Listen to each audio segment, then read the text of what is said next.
拨打的电话正在通话中。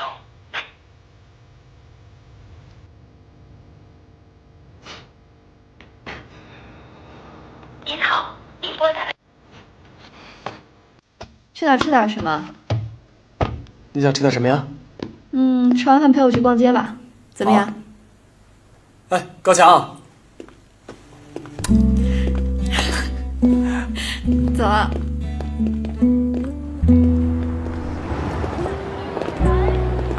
舒然，我觉得你房间的颜色太沉闷了，一会儿我们去那边挑一些明快颜色的东西，给你房间装点一下，你觉得怎么样？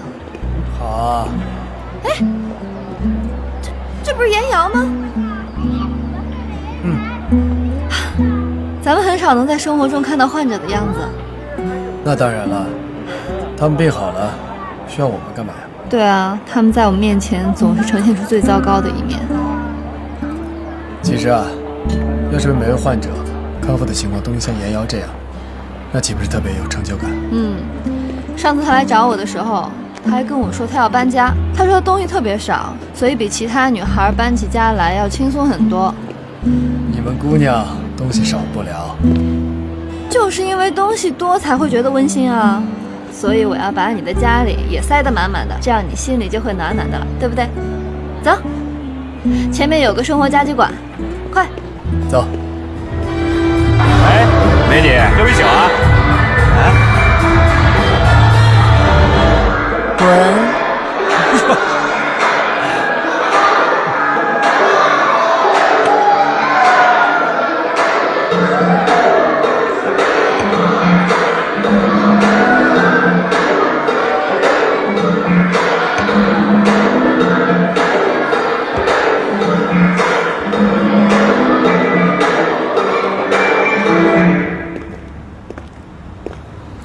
行了，你快回去吧，一会儿陈一凡该惦记你了。他惦记我，他心里呢装的全都是你。好了，一会儿跑步吗？跑啊。那好吧，一会儿见。一会儿见。走了。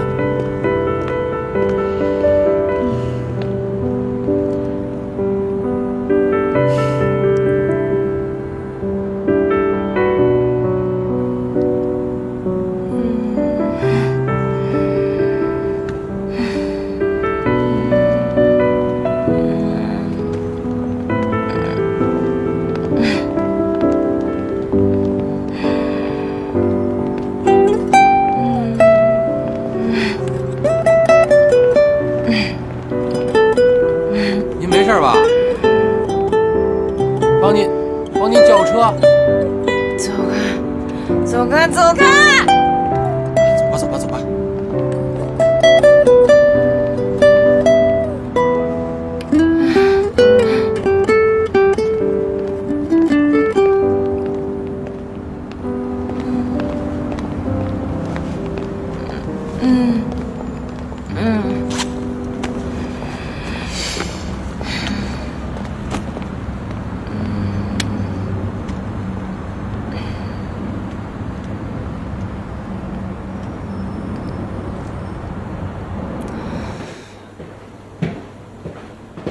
我出去跑会儿步。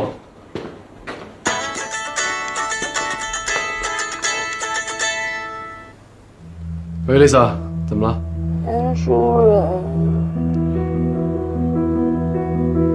你来帮帮我好不好？我找不知道怎么回家了。你怎么了？你在哪儿呢？我在1万。你在等着我，马上过来。干嘛去了，爷？一朋友喝多了，接着人。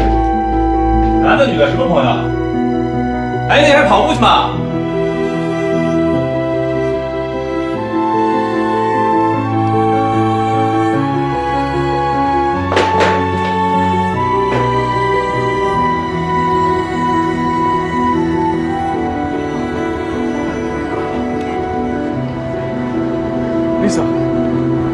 ？Lisa，你醒醒，你还好吧？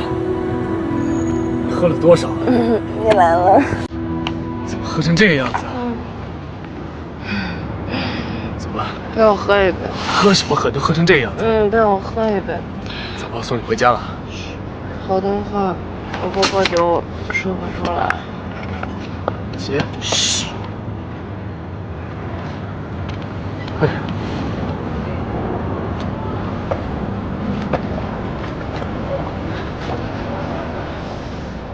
我喝一杯吧。你喝什么？赶快送你回家了。你家住哪儿啊？啊？你家住哪儿？这样。啊？我送你去哪儿啊？你醒醒！还没告诉我你家在哪儿呢？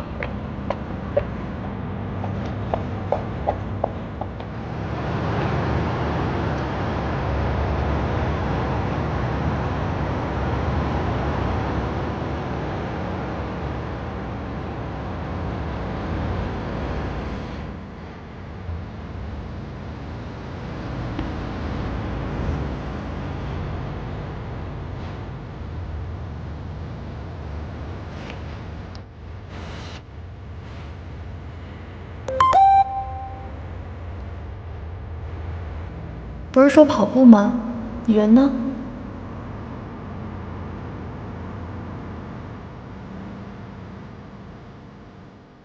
不跑了，已经睡了。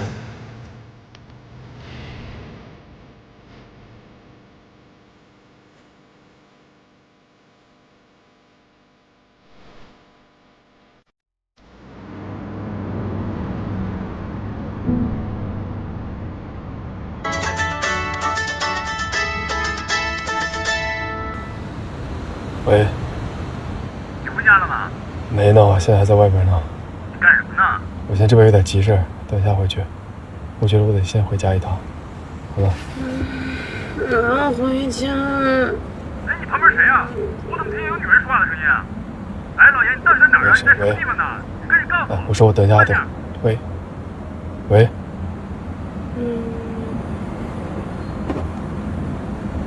师傅，麻烦开快点。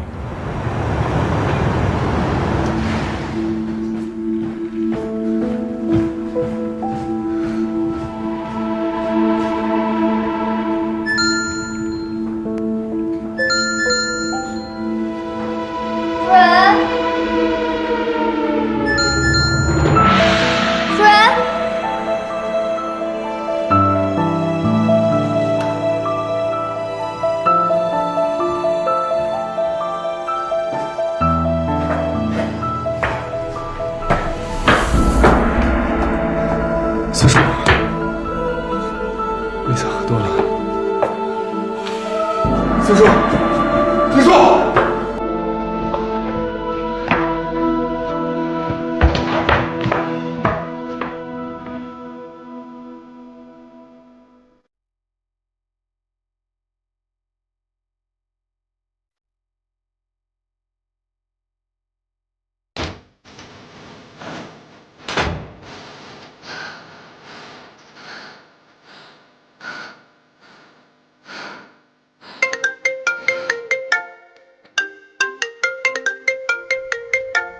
您好，您拨打的电话正在通话中。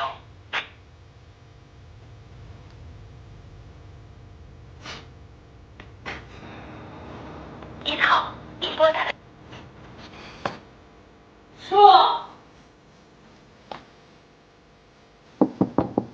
树，开开门！你怎么了啊？妈妈很担心你。开门！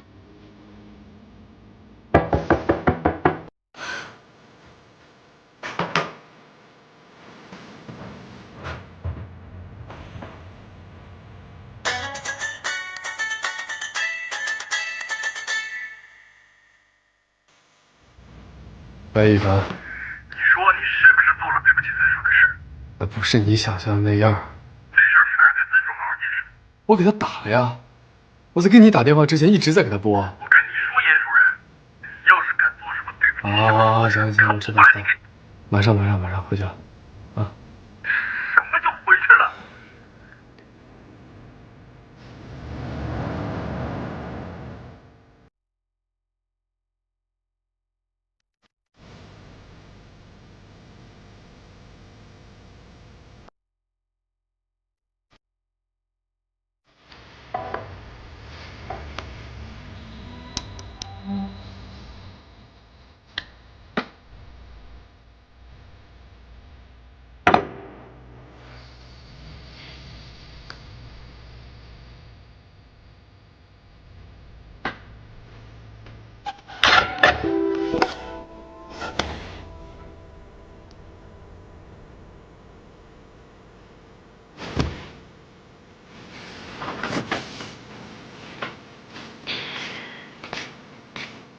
梁医生，梁医生，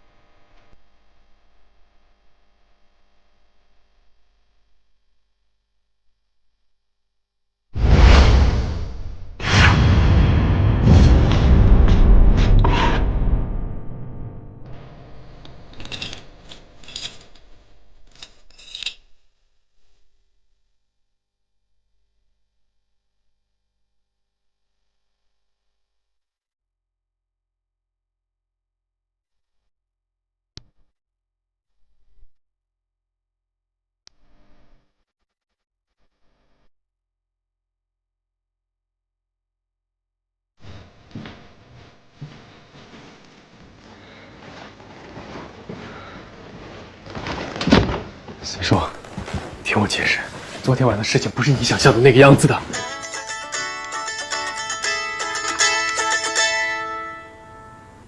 不是，他喝醉了。如果不把他带回家的话，我真的不知道该把他放在哪里。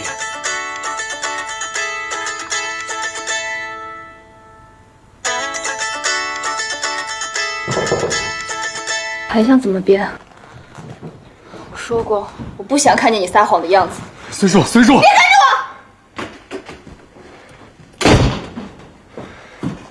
我！我正在工作，Lisa。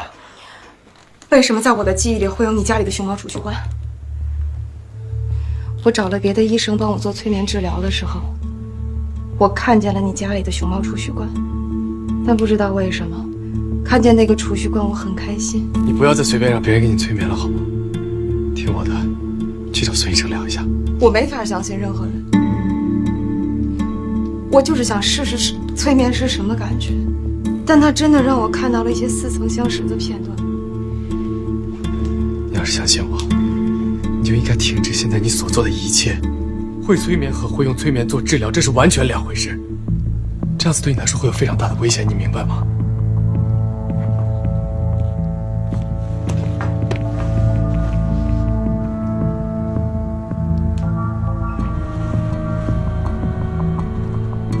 昨天晚上，我梦见自己被关在一个没有边际的黑屋子里。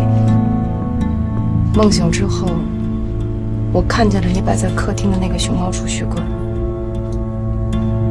跟我梦里的一模一样。也许之前，你可能在哪里见过这个罐子呢？说不定它已经在你潜意识里面有了记忆的生成，它才会出现在你的梦里。可我的梦越来越清晰。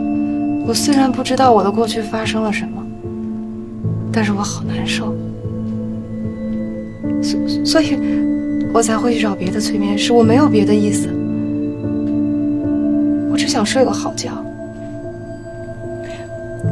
我整夜的做个梦，那些片段一直在我的脑海里挥之不去。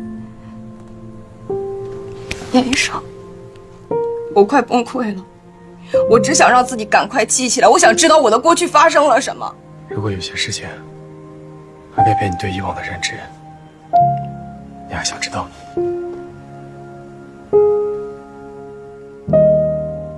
你到底是谁？你是不是知道什么？我什么都不知道，我只是做一个假设。假设曾经有一个人一直是以高尚道德自居，然而在一次催眠的过程中，他突然发现自己曾经对别人做过一些不可磨灭的伤害。那当他醒来的时候，他该如何去面对自己？告诉你，甚至他的世界观都有可能会崩塌，会颠覆。如果是这个样子，我们需要花很长很长的时间让他去修复自己的世界还有秩序。你明白吗？我现在就是不知道怎么面对自己。我处理不好我的个人生活，我没有知心的朋友，我不知道为什么我的性格会是这样，我总是有恐惧感，我很难相信别人，但是我必须强迫自己去面对。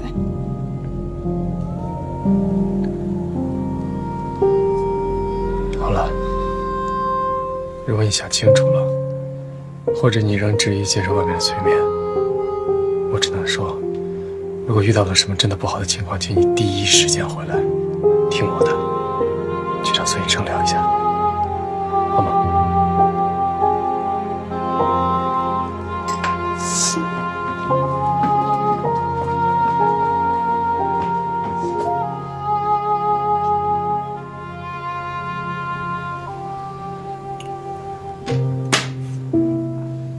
为什么你犯了错误要让我去帮你道歉？就不去。你怎么来了？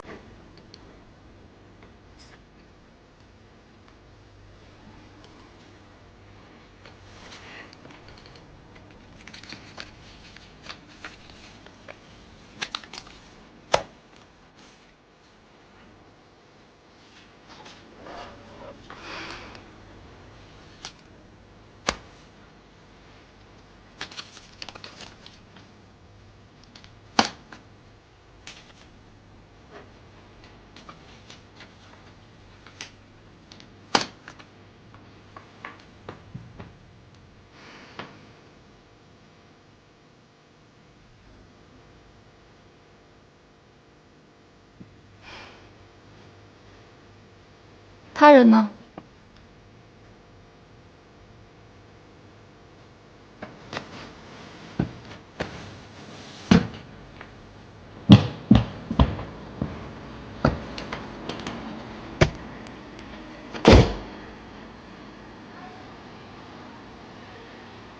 没事没事没事。怎么啦？又被赶出来了？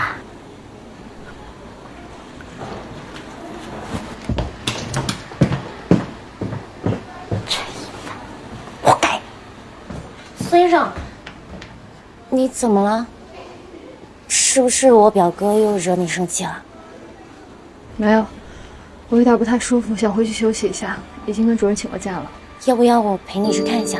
没事，不用了，我自己休息休息就好了。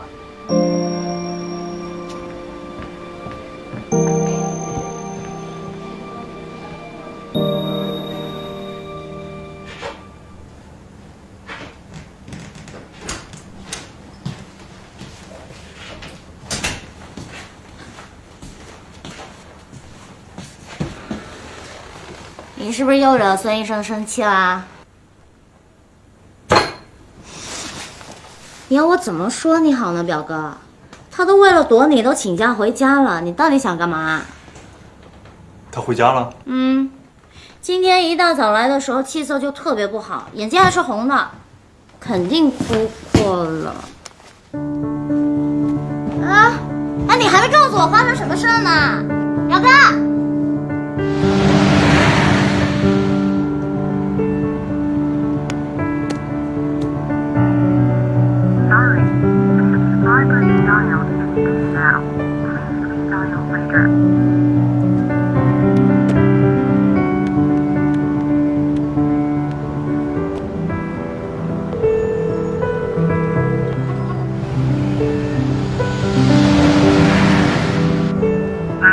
哎，姑姐，我是陈一凡，我想问一下孙硕回去了吗？没有啊，怎么了？哦，没事，那我先挂了，谢谢。啊。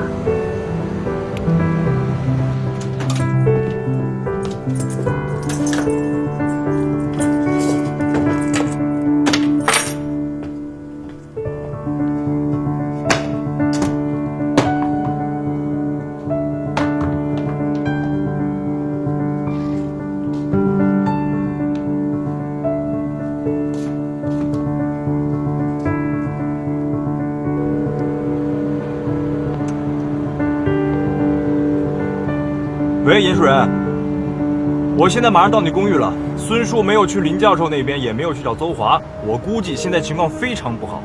这样，我先去安慰他，你赶紧过来自己道歉。挂了。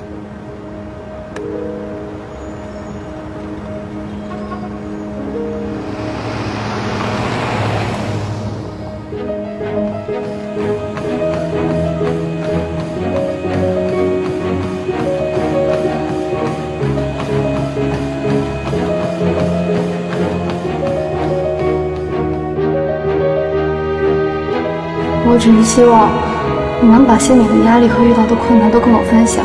相信我，我一定不会再因为任何原因去抛下你的。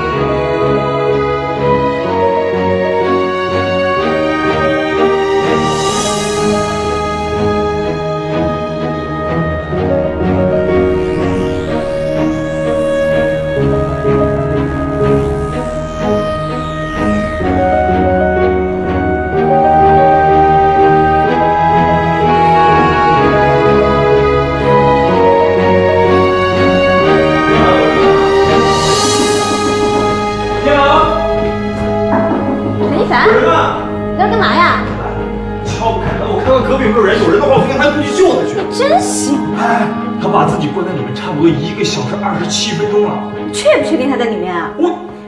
我刚来的时候我趴门听了，我觉得里面应该是有手机响，但是后来就没声了。我估计是给调成静音了。行了，你别估计了。硕，硕你在里头吗？硕，到底怎么样了？在里面，给我开门！你快！急死了！孙硕。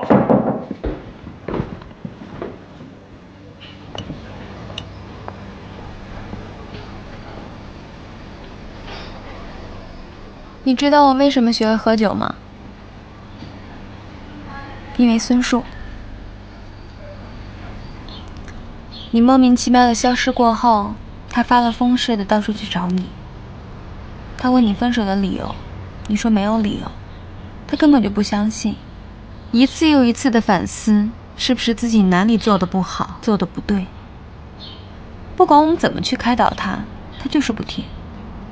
他就认定了一定是自己的问题导致你跟他分手。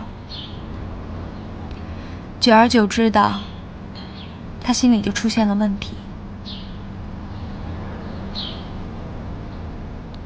林阿姨就是孙树的妈妈，她看到孙树的样子，当时就下定决心让他跟我去日本。所有的人都以为我们是去留学，其实也没错，我是去留学的，只是他是去看病的。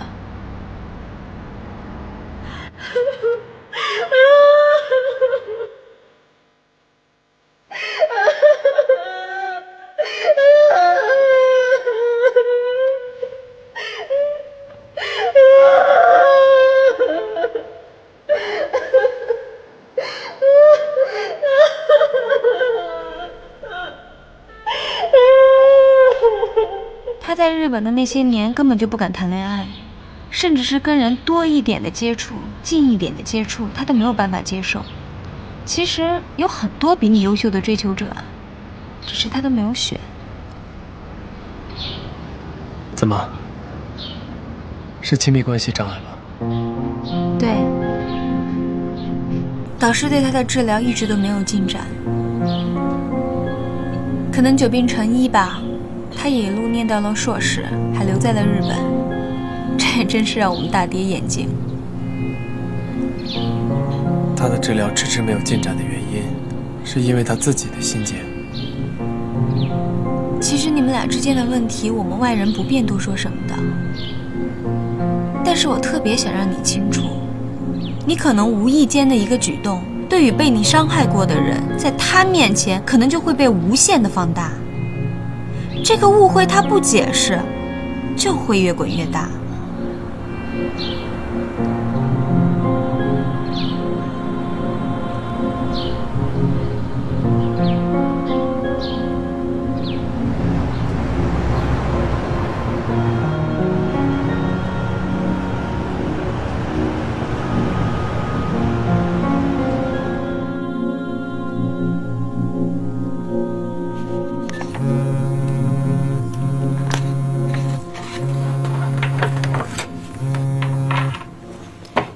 喂，喂，陈老师，我想找你聊聊。好啊，我在我诊室呢，我在加班呢，那你就过来吧。嗯。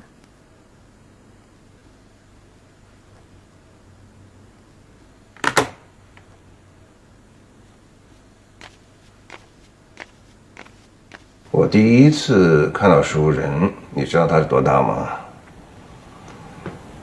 ？7岁。天资聪慧，过目不忘。这个天赋要放在一般人身上啊，可以受益一生。可是对熟人来说，让他受尽折磨呀。熟人的家里出了很多事情。他7岁的时候，父亲过世，然后他在读博士期间，他母亲车祸身亡。世间的苦难他算尝遍了，可这些经历呢，由于他的记忆力，他没法忘掉任何一件。他母亲过世那段期间啊，他从早到晚把自己关在房间里，不肯出来。他不能面对自己，他甚至有抑郁倾向。后来是花了好长的时间才把自己整理回来。封闭，不和人说话，冲动、易怒，这都是典型的抑郁症状。你是学心理学的，你应该知道每种性格背后的成因，都或多或少带着些许苦难呐。遇到危险，他不直面，选择逃避。这都是他保护自我的一种防御机制，像仙人掌，用刺来武装自己，别人没法靠近，他自己也无法触碰。熟人就是这样的人。仙人掌不知道自己带着刺，扎伤了爱着他的人。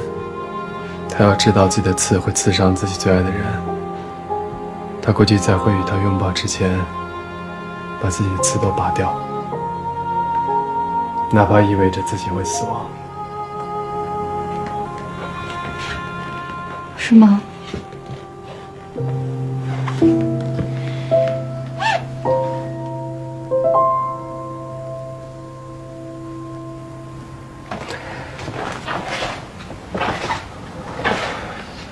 小时候啊，如果不是你啊，我想他会让自己一直不进入恋爱关系，因为他尝过失去，他害怕再失去。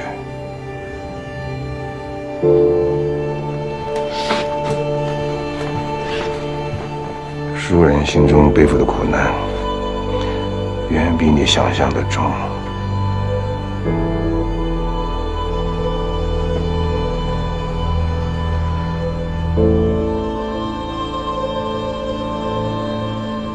师叔，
孙叔，对不起。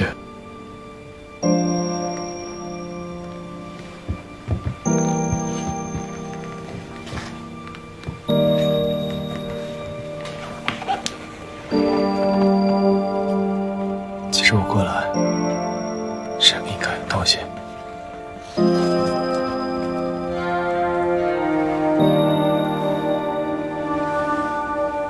这边。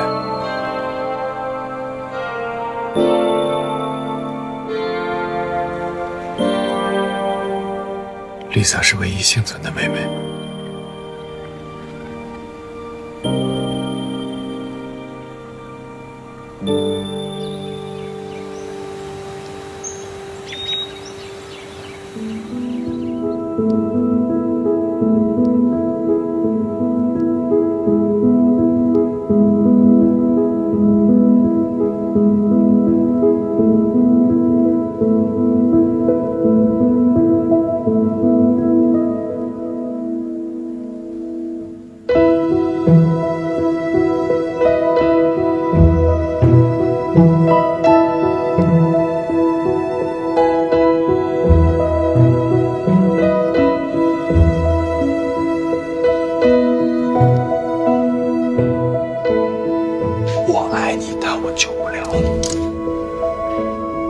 你还留言写的什么？我看看。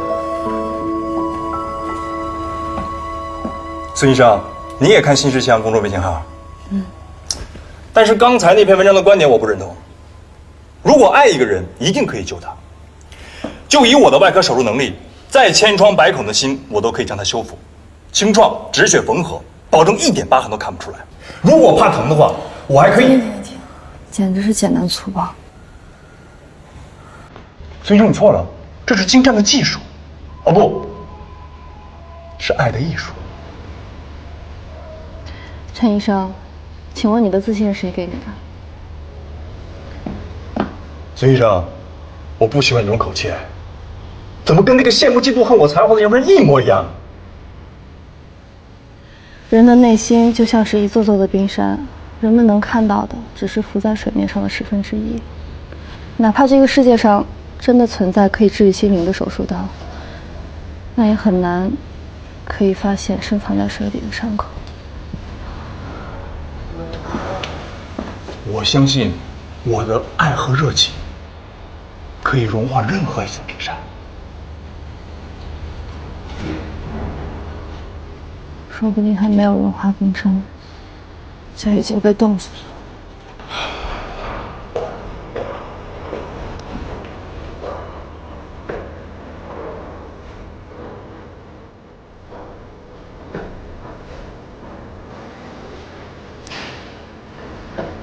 淘气。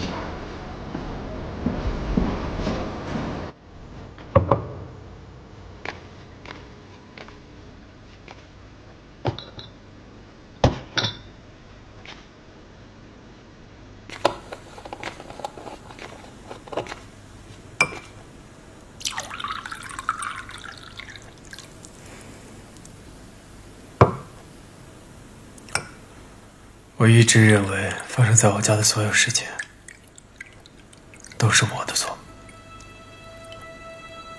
我妈得抑郁症，她得抑郁症的原因是因为她亲眼看见我爸爸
女人小女孩也没有死，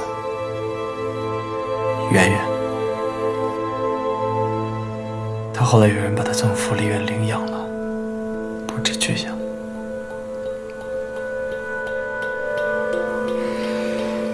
舒然，在大学的时候，你为什么不告诉我这些？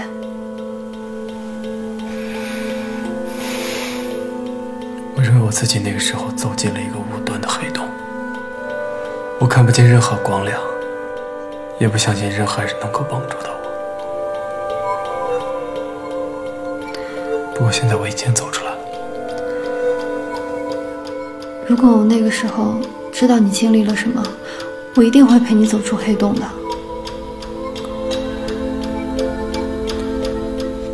我之所以能够接触到 Lisa， 是因为她是我医院患者的秘书。由于签了保密协议，我没有办法告诉你是谁。我理解。其实我来找你，是因为我想让你帮我一个忙。关于 Lisa 的。她最近找我做诊疗，经常提及她经常被自己的噩梦吓醒。她也不能够理解这到底为什么。她曾想过，这是否跟自己童年被领养前的经历有关。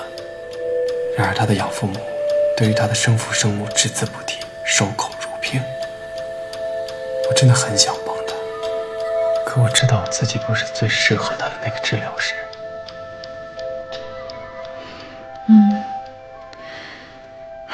你跟他有私人关系，的确不适合给他做心理治疗。可是他真的是需要做催眠治疗。如果他不去面对他自己的那些童年经历的话，他的那些经历就会像梦魇一样缠绕着他，就会影响他的每一天，影响他的生活，影响他的全部。我在日本的时候，教授曾经讲过类似的案例。像他这么严重的创伤，如果处理不当的话，很有可能会崩溃的。要再次面临撕裂灵魂的痛苦，除了他内心极其强大的力量以外，的确需要专业的帮助。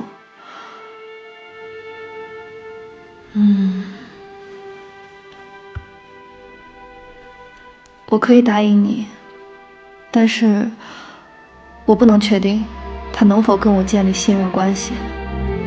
我觉得他很信任你，所以我现在推荐你的话，就会好很多吧。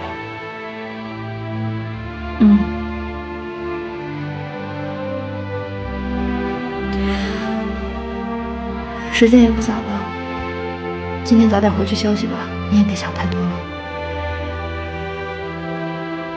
谢谢你。走了。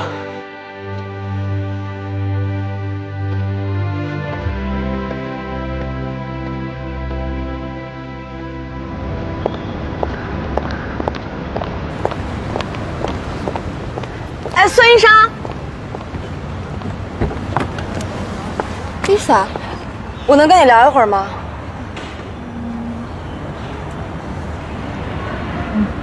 上车。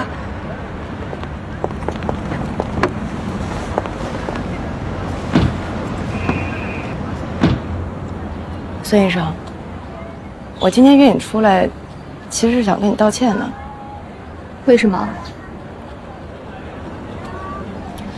那天我心情不好，喝醉了，所以就给严医生打了电话。我想了很久，我觉得还是要跟你解释清楚，我不希望给你们造成麻烦。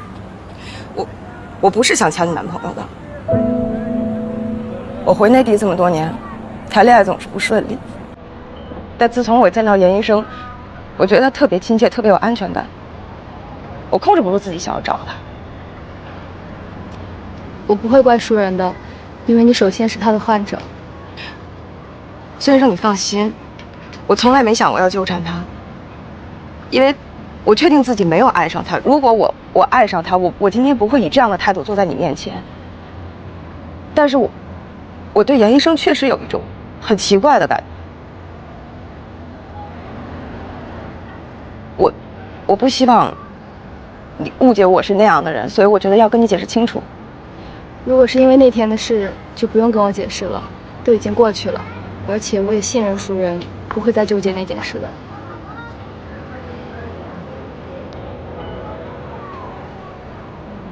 干嘛喝那么多酒啊？觉得自己蠢。跟男朋友分手了？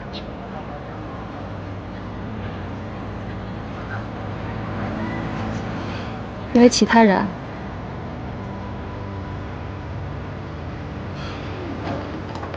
可能我问太多了，抱歉啊。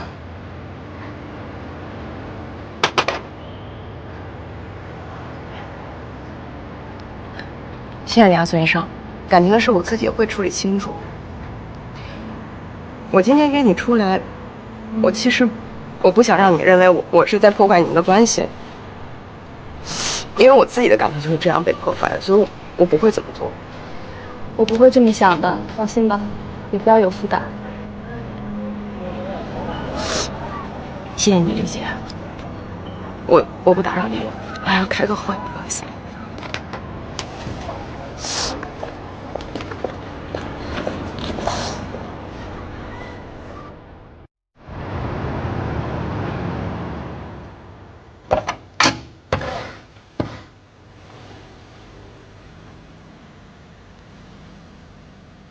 Lisa 来找过我了。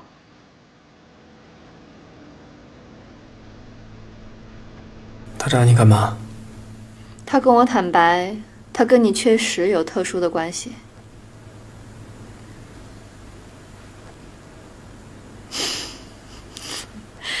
跟你开玩笑的。他来找我是跟我道歉，他担心我会误会，但是他确实对你有一种复杂的情绪，他也不知道为什么。他的养父母对他很好，在他的记忆里，只有一些开心快乐的事情。我担心他真的没有做好那些心理准备，去面对他心中那谜。我觉得他应该没有办法控制自己想要探究真相的冲动，因为曾经没有被妥善处理的创伤，已经成了挥之不去的心结，一直在他心头萦绕。这种感觉就好像是总觉得哪儿出了问题，但是就是找不到原因，会一直让他寝食难安的。我真的有点担心他的状况。对啊，他不能接受我，你又没办法给他做催眠，除了你以外的任何人他都不能相信。这事儿真的很棘手。我其实想过让别人接受，但我担心如果真的处理不当，这样会导致他崩溃。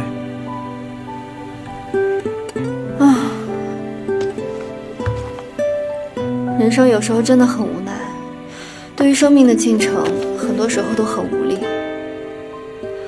Lisa 拼了命的想去找回自己的记忆，而这找回的记忆却又那么的残酷和疼痛，她也只能被迫接受。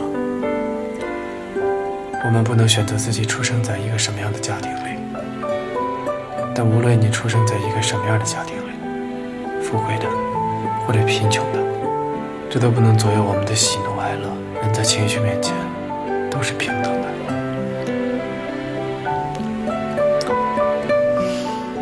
是，我们是没有办法选择过去，但是现在和未来我们都是可以自己选择的。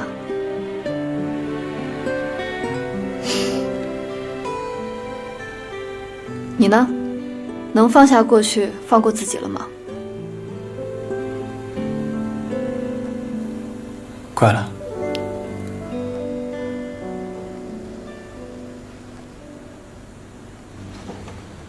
这是什么？送给您的礼物，要不要猜一猜是什么？哦，我来揭晓答案。嘣嘣嘣嘣！我目测了一下您的头围，尺寸一定刚刚好。根据我对您的了解，还有您的脸型、颧骨的高度、额头饱满度的比例，所以我选择了这两款帽子。帽檐不能太大，如果太大的话过重，会压迫您的伤口。帽檐也不能太小，如果太小的话，起不到遮阳的作用。而我选择的这两款，在您外出的时候，太阳直射以后，阴影会刚刚好落到你的眼下面，不仅仅可以起到遮阳的作用，还可以帮助您修饰脸型。先是哪一顶？我是黑的。哦，这还是一个大牌。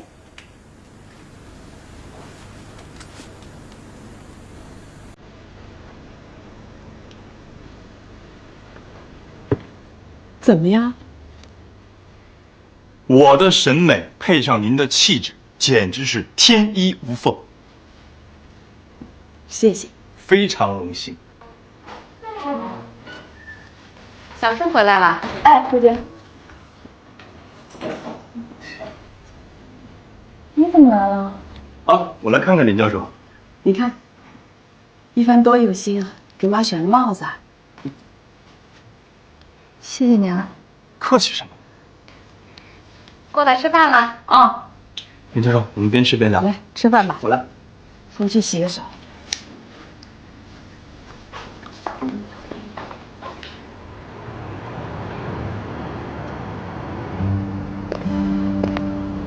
谢谢你来看我妈。客气什么？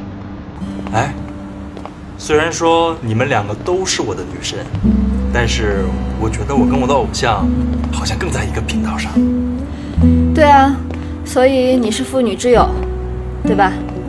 这话说的，我还是有点担心你啊。嗨，严淑人做出这种事情都怪我没有把规则制定好，让她钻了空子。你不用担心我了。对于这件事情，我比你了解的更多，也更了解严淑人，所以你才会比我更生气。其实啊，我是有点高兴，也有点生气。你高兴什么？你想，你生老严的气，我当然高兴了。一帆，坐会儿吧。啊，坐会儿？你不是要跑步去吗？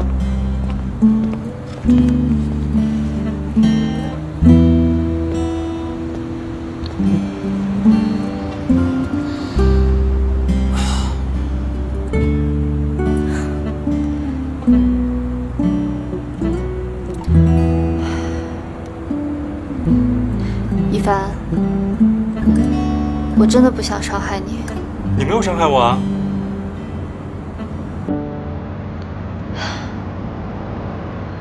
你知道你一直以来在做什么吗？当然知道。我已经跟你说得很清楚了，我们可以是很好很好的朋友，但是真的没有办法成为恋人的。谁说的？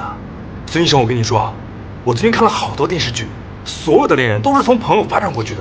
那些是电视剧，但是现实中，我们真的只能是朋友，你明白吗？为什么？为什么？喜不喜欢一个人是没有为什么的。我不觉得。喜欢一个人可以不需要理由，但是不喜欢一个人，一定需要理由。我不是不喜欢你，但是我们两个说的那个喜欢是不一样的。我没有办法告诉你我为什么不喜欢你，因为我不喜欢你的理由很有可能是别人喜欢你的理由，所以你没有必要纠结我为什么不喜欢你，不要在我身上浪费时间了。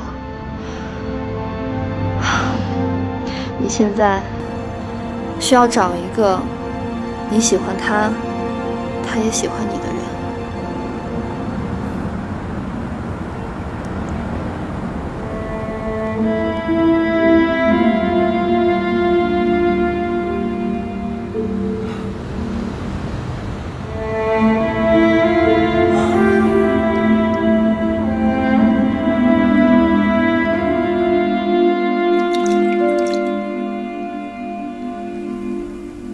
你好。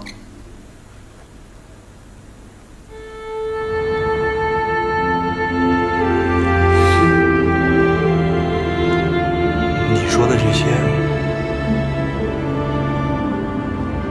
我居然听懂了。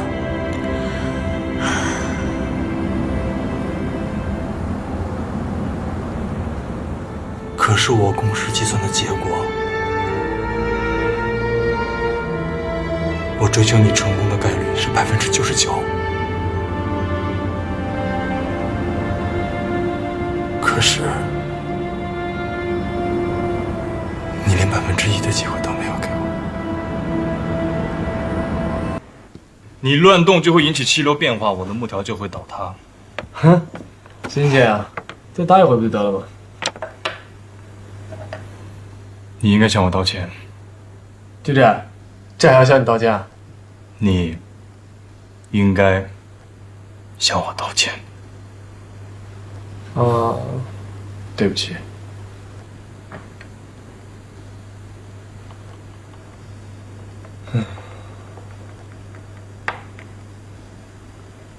耶，这什么东西啊？热力学第三定律。哦，就那个绝对零度不可达到，但可无限趋近，是那个吧？是的。我说你这快倒了吧？我手部的振幅不足0.50%。别，你别拿这个肯定倒。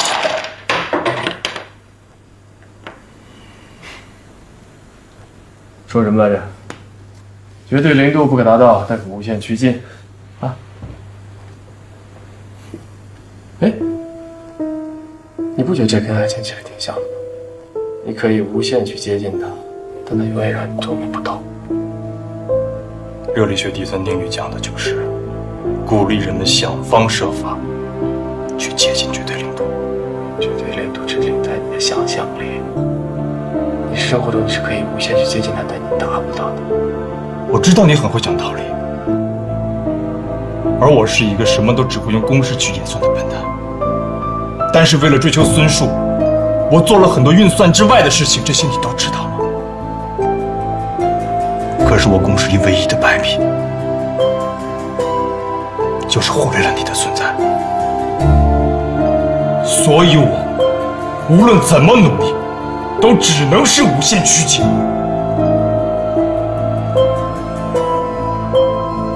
那我滚蛋行了吧？陈一凡，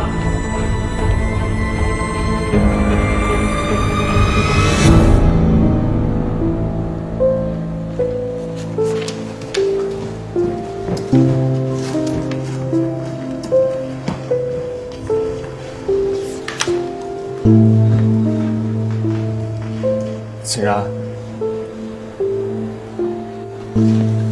这几天到底怎么了？你怎么老是躲着我啊？微信也不回的。你知不知道我因为你妈妈我有多倒霉啊？你还来找我？你要是害我丢了工作，我喝西北风去啊！怎么了？到底发生什么事了？是不是跟你做朋友都得经过你妈妈的同意啊？我跟你做朋友那是我的事情，跟我妈有什么关系啊？你想知道什么关系？你问她去，我可不想再跟你说话。景然，景然，没事吧？没事，那就好。景然，你听我说好不好？你别拉我，我再跟你说下去，我怕我工作都没了。不是景然，哎呀，事情不是你想的这样，你听我解释啊！你们两个在干什么？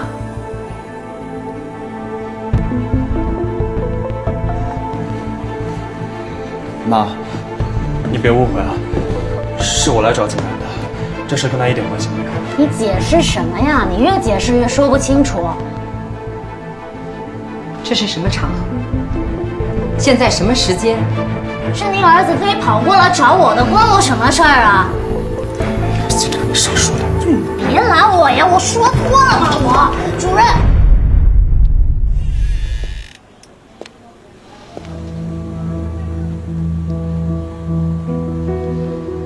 你凭什么打我？主任，家长就可以随便动手打人了吗？我妈都没有打过我。这里是医院，不是任谁都可以疯疯癫癫谈恋爱的地方。谁谈恋爱了？侯俊明，说清楚，谁谈恋爱了？主任，景然是我的助理，他犯了什么错让您生这么大气？虽然我什么都没做错，是侯俊明来找我的，他就打我这一巴掌。你今天推的是我的儿子，如果是一名患者，患者的家属会放过我们吗？会放过我们心理科吗？妈，骂什么骂？我带你们找结婚人呢。别哭了，景然。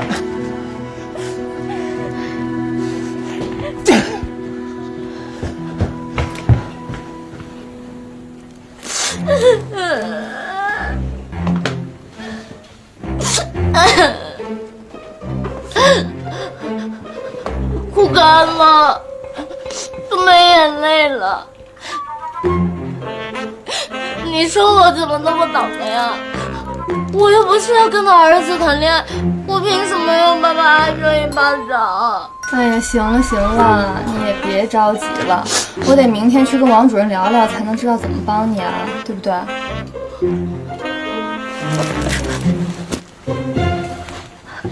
孙生，我跟你说，我原来是挺喜欢我的工作的，可他要老这样针对我，我也不想干了，我不想干了。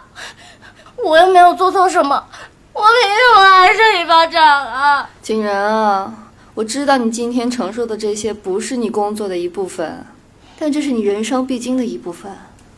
有很多时候，人会莫名其妙的喜欢我们，我们就很开心，对吧？但也有时候，别人会莫名其妙的不喜欢我们，我们没有办法只选择人生里开心的那部分啊。所以不要在乎别人喜不喜欢你，你唯一要做的就是得到不喜欢你的人的尊重，这就够了。你是说，我还要留下来，我要面对他，让他知道我的厉害吗？你要是想这么理解，也可以吧。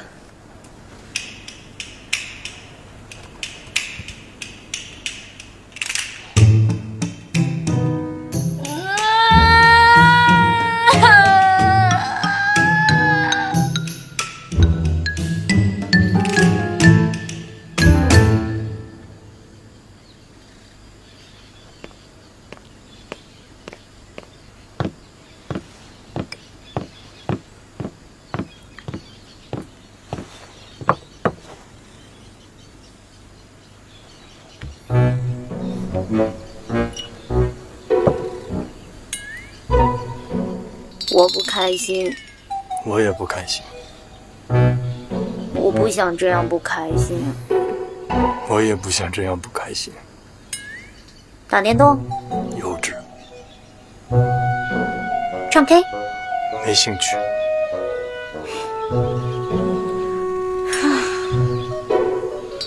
长夜漫漫，无心睡眠，总不能这样干坐一宿吧。